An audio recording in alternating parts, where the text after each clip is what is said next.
You know, every now and then, Washington drops a piece of legislation that barely makes a blip on the nightly news.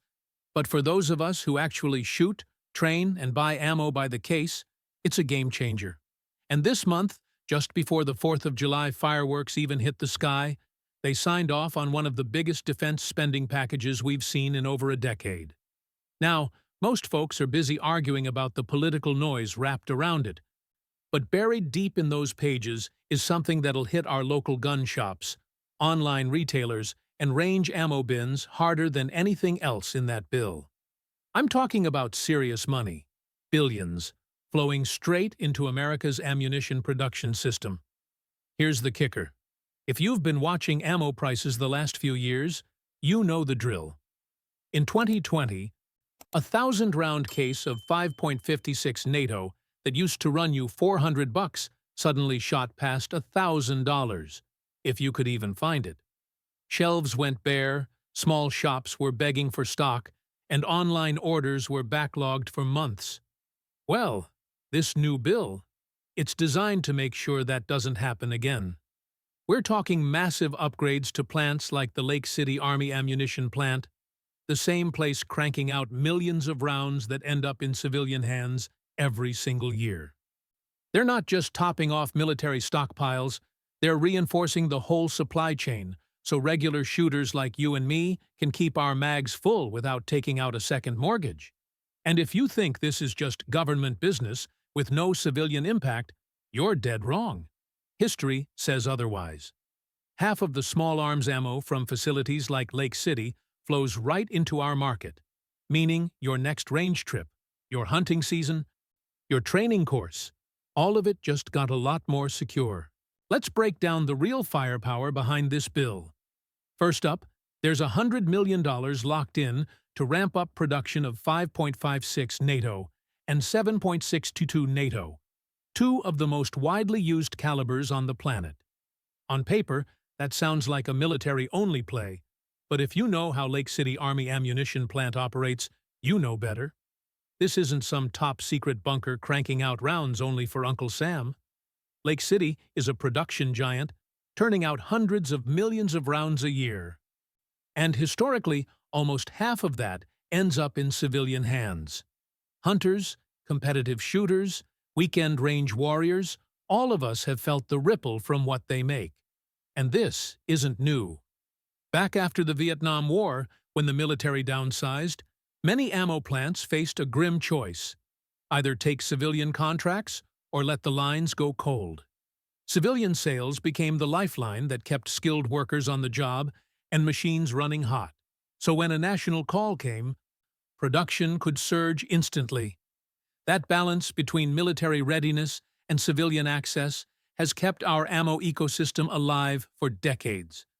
Now add to that a massive $1 billion investment in what they're calling next-generation ammunition production facilities. This isn't just a facelift, it's a complete modernization. Imagine robotics moving brass cases down the line, climate-controlled powder rooms, automated primer seating systems, and faster caliber changeovers so a line running 5.56 in the morning can switch to 7.62 NATO by lunch without missing a beat. Cleaner, safer, faster. That's the kind of upgrade that boosts military output while flooding the civilian market with more consistent supply. Then there's the $2 billion raw materials play. We're talking primers, brass, powders, the holy trinity of cartridge making. The 2020 shortage taught us that you can have all the presses in the world, but without primers, you're dead in the water. Back then, reloaders were paying triple or quadruple normal prices. Brass shipments were late, powder orders were stuck in limbo, and some plants sat idle waiting for parts. This funding is like building a national ammo pantry, making sure the shelves stay stocked so that the next panic, whether from politics, global chaos, or another wave of new gun owners, doesn't bring production to a halt. And yeah, $10 million for workforce expansion might seem like pocket change compared to those billions, but don't underestimate it. You can't just flip a switch on an automated line and expect it to run itself. You need skilled operators, maintenance crews, engineers, and quality control techs who can keep tolerances tight and fix problems on the fly. Without them, all those new machines and piles of materials are just expensive paperweights. This bill makes sure the people, the tools, and the resources are all in place, so the production never stops and the supply lines stay wide open. All of that investment isn't just some abstract defense readiness line item. It's going to hit the civilian market in a way we can actually feel. If you've been buying ammo in the last few years, you know how ugly it can get when the supply chain snaps. One month, you're picking up a case of 9mm for $200. The next, you're staring at bare shelves and paying 40 cents a round if you're lucky enough to find it.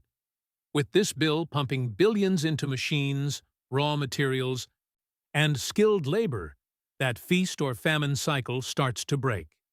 Your local mom-and-pop shop won't be begging distributors for a single case of 5.56 NATO.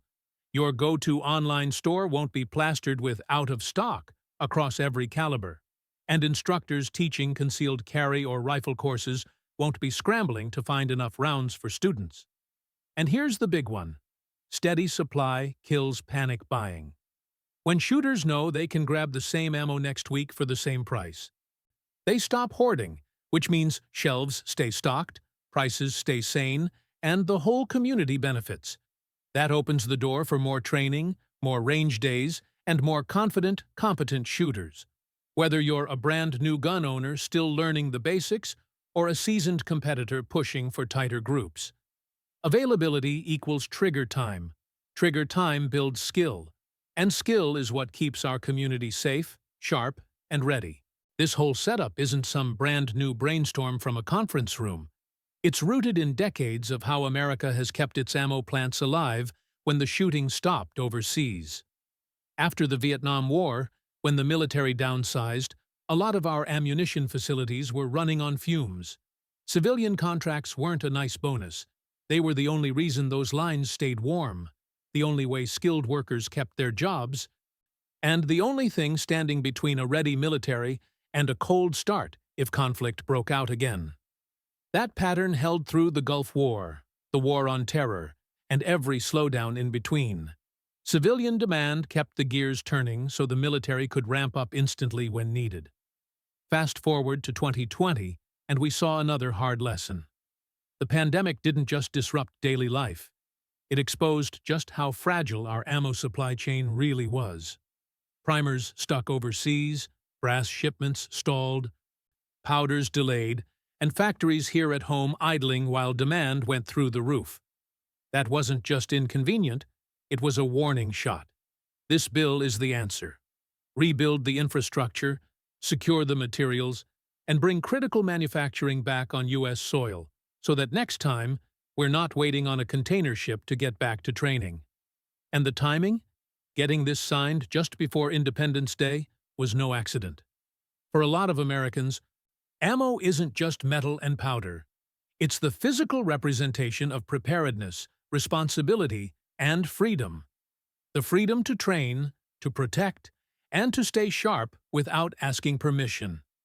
When half of the small arms ammo coming out of government-affiliated plants ends up in civilian hands, every dollar invested here ripples through our ranges, our hunting camps, our training classes, and our homes. This isn't just about keeping the shelves stocked.